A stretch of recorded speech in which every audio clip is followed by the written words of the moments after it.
তো হাই বন্ধুরা, দেখো আজকে আমরা পৌঁছালাম এখানে 4 দিন পর, 3 দিন পর 4 দিনের দিন পৌঁছালাম। তো এখন বাজে কটা, 9টা 46 বাজে।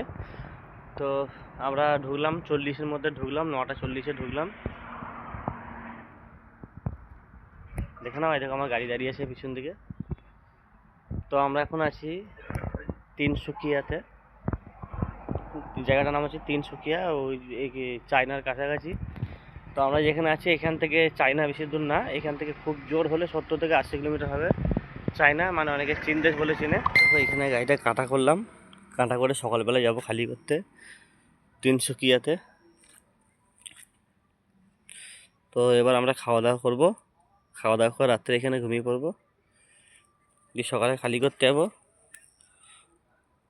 তো এখান থেকে আমাদের চায়না হচ্ছে 80 কিলোমিটার রাস্তা, তাহলেই পৌঁছে যাবো চায়নার বর্ডারে। তো তাহলে একবার দেখিয়ে দিই গুগল ম্যাপটা খুলে যে কতটা দূরে আছি আমি। ওই দেখো যে দেখতে পাচ্ছ কলকাতা, একবার জুম করে দেখিয়ে দিই। এই যে কলকাতা, কলকাতার পাশেই আছে যে বর্ধমান। বর্ধমান থেকে কতটা দূরত্বে আমি আছি একবার দেখে নাও।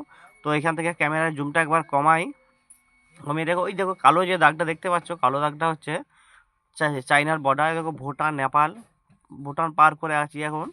দেখো এখান থেকে বেশি দূর না, চাইনার বর্ডারটা 70 থেকে 80 কিলোমিটার। এবার ঘুমিয়ে পড়ি, অনেক রাত জায়গা আছে।